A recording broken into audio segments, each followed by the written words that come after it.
All right, y'all. I couldn't wait to get into this video because actually Jeremy was actually one of my in my childhood, man. And then when you kept hearing about him, and then all of just nowhere, you just stop hearing about him. So I can't wait to get into this video and kind of get educated a little bit. But woo woo, beautiful people. I hope all of you are blessed, well, and healthy, and that nothing but the best is going on in all you guys' life.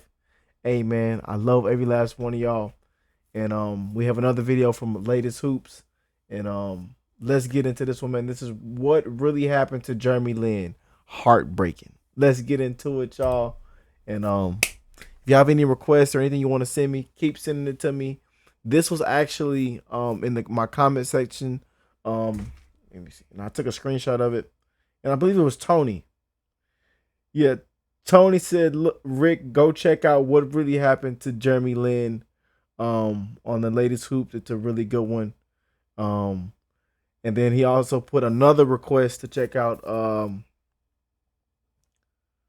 Derrick Rose video as well. So we have I'm not gonna spoil it, but we have some amazing requests on the channel, man. Y'all think I'm making this up? We have some amazing people sending amazing requests every single day from my kind donators, people in the comments, people the email section. I read my emails, I respond back to you. You know what I'm saying? My DMs are going flooded crazy right now. And we are having too much fun, man. So let's enjoy this one. What really happened to Jeremy Lin? Let's get into it.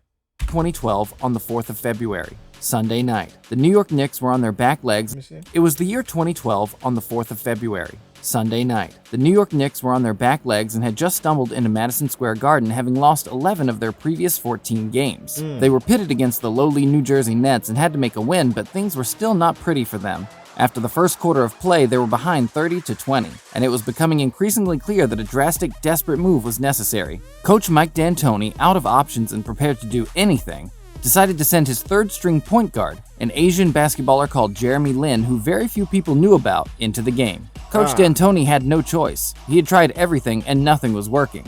This was his only card.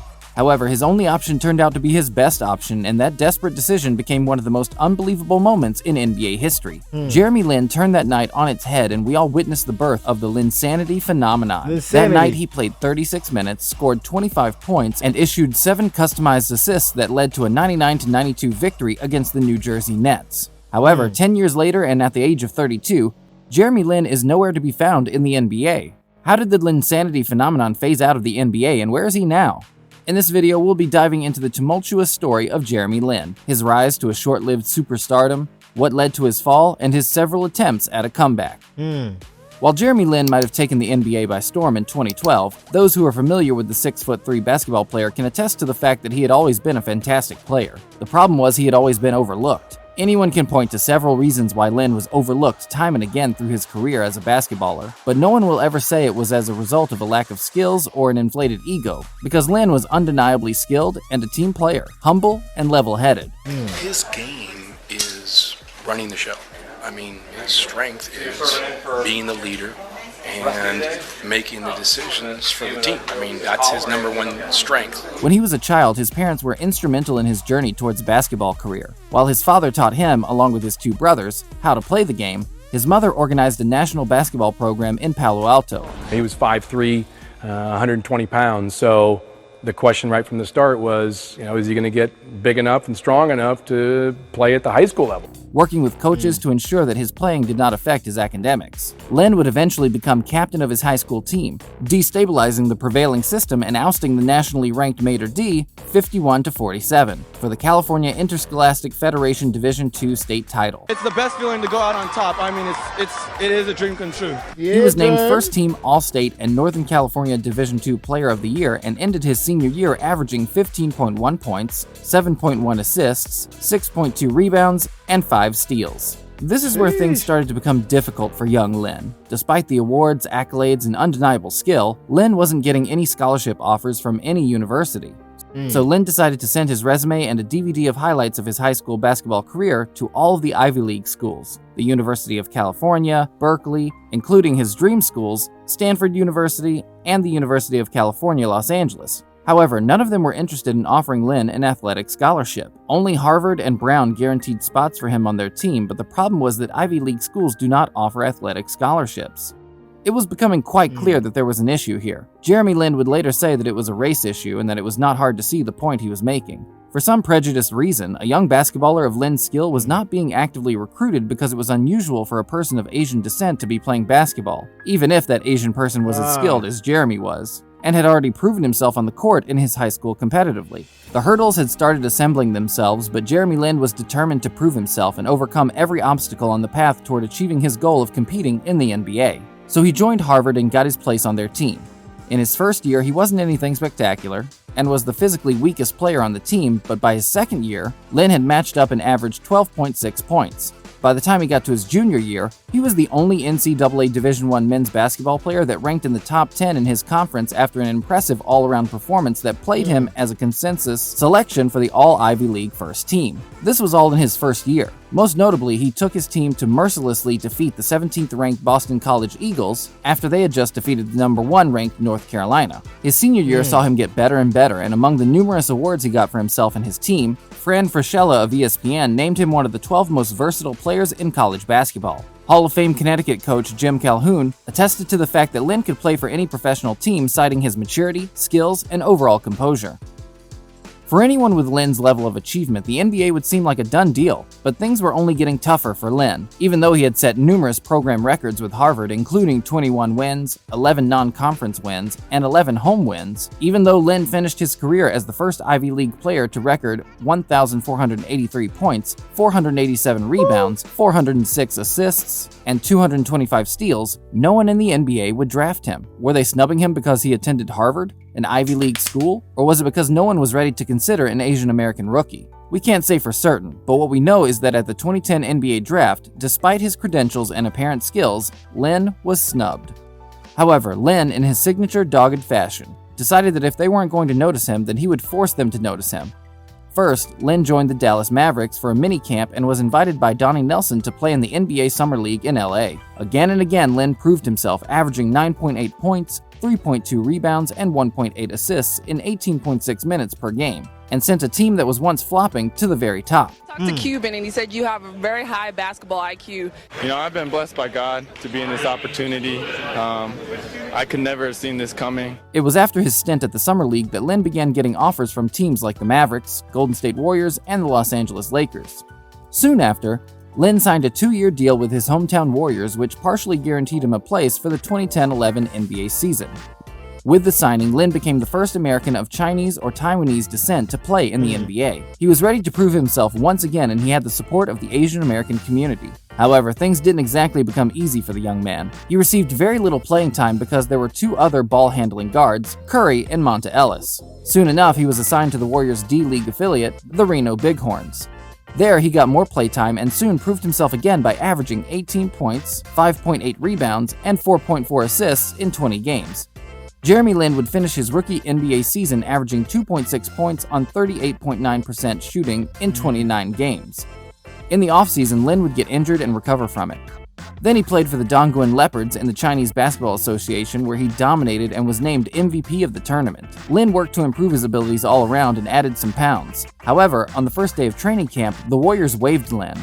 Then the Houston Rockets had him, but things were no easier there, and he still struggled and was not given a guaranteed contract, and before the season could even start, he was waived once again to clear payroll to sign another player. Next, the New York Knicks claimed Lin off of waivers to be a backup for Tony Douglas and Mike Bibby, which meant once again that he would see only minimal play. He was literally competing for a backdoor, but this did not deter him, and he continued to train and improve. Burdened with the fear of being cut again like his 2 previous teams, Lin turned to his faith. He was being unfairly stifled in the NBA and he had no one to turn to. It was around this time that linsanity occurred. Called off the bench by Mike Coach D'Antoni as a last-ditch effort to salvage a failing game, Jeremy Lin carried the struggling Knicks team on his back for 3 weeks and led them to 7 straight wins and 10 wins in 13 games. Fans on their feet. Yeah, Lin. Yeah. Lin for the win. Lin would average 22.3 points and 9 assists per game over that baffling stretch, and at the peak of it, he scored a career-high 38 points against the Kobe Bryant-led Los Angeles Lakers on national television. Jeremy Lin, are you following that story at all? No idea. I know who he is, but I don't really know what's going on too much with him. Are you surprised at the production that Lin's had over the past week? I don't even know what he's done. Jeremy Lin tore his meniscus soon after, and that ended the linsanity run. After this, things once again started to go downhill for Jeremy Lin. Despite his outstanding performance for the Knicks, they refused to sign him up and retain him even though they needed him. I swear, man, them injuries, it be them injuries, man. Them injuries be something, man. You just gotta bounce back, bro. Them injuries, bro. I hate hearing about them injuries, man. Lin played for 7 more NBA seasons with 6 different franchises. First, he returned to the Houston Rockets in 2013, where he started all 82 games and averaged 13.4 points per game. Then he was moved back to the bench role. After this, he signed for the Lakers in the offseason and shot a career-high 36.9% from 3 in 2014. After his stint with the Lakers, he played with the Charlotte Hornets, Twisting and turning, Jeremy Lin. and the Brooklyn Nets in the subsequent seasons. Surgical precision pass by Lin. At the Nets, he was a starter and averaged 14.5 points per game. This was his highest since the season with the Knicks. And when things began to look good for Lin, he got injured again and had to miss 46 games for the Nets in 2016 to 17. Stay healthy. He was still able to finish strong, but by the next year, he ruptured his patella tendon after landing on his knee and had to miss an entire season. By the time he returned to the court, he found himself with the Hawks and then the Raptors as a bench player.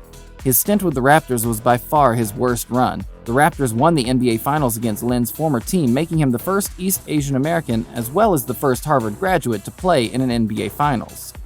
After this, Lin was forced to say goodbye to the NBA as his choices got more and more limited and no one seemed keen to retain him. Since his time in the NBA, Lin has signed with Beijing Ducks twice. The first time saw him dominate the CBA for a year before he decided to make a comeback to the NBA in the offseason late December 2020. But that didn't work out.